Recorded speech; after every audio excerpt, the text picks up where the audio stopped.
Guys, good morning. Dito tayo sa ano. Good morning, my love!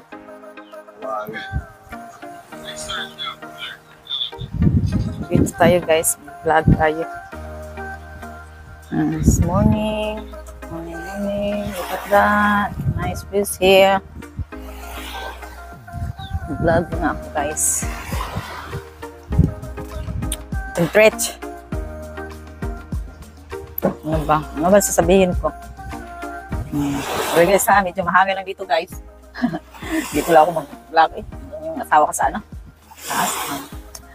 May rhino experience pala, guys. Yun ko pala anong experience ko. Yung ano kasi, yung una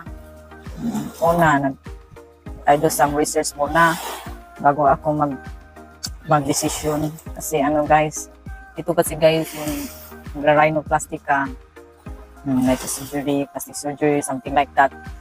You need to be serious decision, guys. Kasi buhay natin yung tinataya natin. So, tagal na kasi itong nangarap ko na magkailong. Gaganda din tayo ba?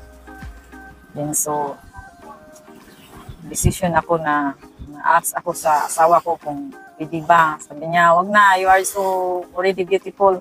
Sabi niya. But I want to do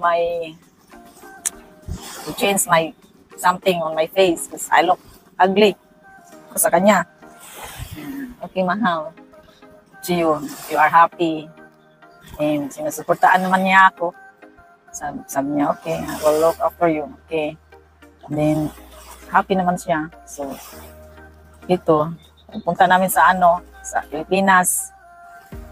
Before kami pumunta dito, nag-planning, din organize, book for appointment for my doctor. So, kasi iniisip ko, guys, na doon lang kaya, sabi ko sa kanya, doon lang kaya sa Manila. Malayo naman, guys. So, nag-decision ako, do some research dito sa malapit lang kasi I live in Bohol, guys. So, ayaw ko naman na after 7 days, na magpa-flight pa pupuntang Bohol. So hindi pwede, guys, after 7 days kasi masakit pa yan. So decision ako sa sa Cebu ba, malapit-lapit lang. So magbarko lang guys. Punta na kami Cebu. So hotel na kami. Bukas yan, 11 o'clock yung appointment ko. So punta kami doon. I feel nervous, guys. Naninervous ako. Sabi ko, huwag na lang kaya. Naisip ko talaga, okay lang to. May anesthesia. Yan, naisip ko, guys. Punta kami doon. Clinic. Yan. Pasok na kami. Guys, grabe yung guys, kaba, guys. Pag kanon, guys, ang mag-stop. Yan. Ihawag na ako ni Doc. Yan, kinausap kami ng asawa ko. Yun, doon. Advice siya lahat. Ilong gusto ko or forma sa ilong ko doon.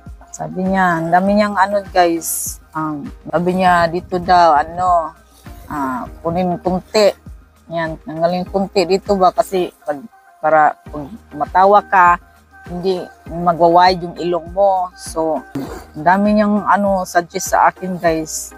Niya sa ito, dito yung tip mo. Yan, kunin namin ito mo. Lagay dito. Tapos, sabi ko, Goritex, gusto ko, Doc. Sige. Then, review kami, yun. Tapos, kailan mo ba itong binabalak na magpa-rhinoplasty? Yan, question ni Doc. Then, ngayon, gusto mo. Tapos, may picture ako pinakita. Ganito, guys. Ganito, Doc. Tapos sabi ni Doc, yung pantay naman, guys. Okay naman. See? Ay, bag ko lang. Tapos, dami niyang advice, guys. Suggest sa akin.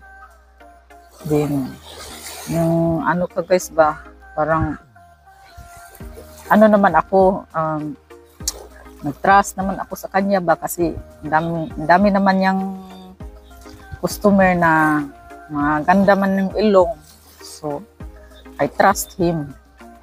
After that, then I changed my gown. And pasok ako sa surgery. Yan ha. Pasok ko sa surgery. Tapos, may dalawang assistant, babae lalaki. Sabi nila, ay ma'am. Basta ma'am. Kaya ma'am. Hindi patient sila. Hindi okay ma'am. Hindi silang ilong ma'am. Ngisin. Tapos, injeksyonan. Inject, nilagay. Saka yung distros. Hindi ko talaga iniisip yung guys, pagtusok ng yung crayom. Alam niyo naman guys, guys, matakutin ako guys. So, ni-ignore ko lang yung sakit guys. Pumasok na isang doktor, sabi niya sa akin, ako magpatulog sa'yo ha. Tapos, yung question ko talaga, saan kaya si doktor ko? Sabi ko, Dok, asan pala si doktor? Doktor ko. Sabi, punta siya dito pag injeksyonin ka sa ilong mo, dito. Injeksyonin ka pag tulog ka na. Tapos, yun, injeksyonin ako. Tapos yun. Dinitusok nila dito, hindi nag-work. Dito din, sa kabila, hindi din. Yung last, may doktor, may tinusok siya, Gumagano na yung ko guys, gumagano na.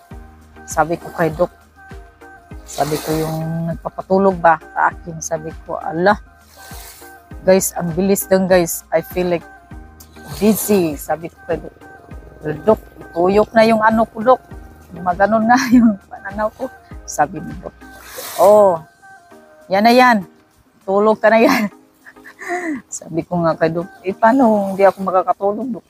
Guys, tulog talaga ako guys. Ginaganon-ganon ko yung mata ko guys. First time, alam na, first time ko yun. Ignorante. Ganon-ganon yung mata ko. Tapos guys, hindi ko nang namalayan guys. Nakatulog na ako. Grabe. Para akong guys, kainom ako ng tequila, yung fail mo. Lasing na lasing ka talaga. Ayun. Tulog ako guys, hindi ko na namalayan. 3.5 hours guys. Tapos yung surgery ko, hindi ko namalayan. May sa ilong ko ba? Hindi ko na-feel. Akala nila magsusuka ako. Siguro, sabi nila, naramdaman ko yung maglagay lang yung iskastip dito sa ilong ko, yun lang. Tapos mamangon ako. Sabi nila, ma'am, okay ka lang ba? Okay ba yung mo? Oo. Okay lang po. Wala akong sakit na na-feel. Paglabas ko sa clinic. Tapos doon, pinakausap ako, binigyan ako ng mga medications sa doktor. Yun, ito. Tapos sinabihan ako ng yung specialist nila, sabi yung babae. Usap ako, ito, yung gamot mo, inumin, yung yung suggest mo guys ba? Yung advice. Bawal ganito. Ito, bawal matulog ka, dapat tapos, yun, lahat. Okay. Kailangan mo talaga yung sundin, guys. Yun na, guys. Sumuwi kami, balik kami sa sa hotel. Nakamas lang ako, guys. Nalagay ko ng mask. Nausap ko yung family ko sa phone. Video call kami. Hindi ko pa naramdaman yung masakit ba. Then, guys, maya guys, na-feel ko na yung masakit guys. Yun, maya nagutom, order kami ng food, soup lang talaga yung guys, allowed. Lang, easy lang ma-chew mo, kasi bawal So, yan, daming bawal guys. Yan, sinunod ko yung ng look. Yun. Tapos yung ginagamit ko, yung kutsara lang, maliit kutsara, hindi malaki. Bigat kasi yung kutsara nila. So, try my straw. Hindi ko kaya. Sakit dito. So, yung ginamit ko lang, yung maliit na kutsara, yung teaspoon. Yun guys, yung may experience ko. Ayan, pa yung dito ko, tumatawa. Tapos sabi ng 3 days guys, pumunta kami doon sa clinic. Tanggal yung ko dito ko lang. Tapos nalilinis. Then, after that, then, after 7 days, always looking. Always looking. And after 7 days, guys, yung mga tahi na, tinatanggal. Sobrang sakit, guys. Grabe yung taba ko, guys. Ganun talaga, oh. Takot talaga ako, guys. Sobrang sakit, guys. Then, dito ko sa ibabaw, sa may tit ko, hindi tinanggal, guys.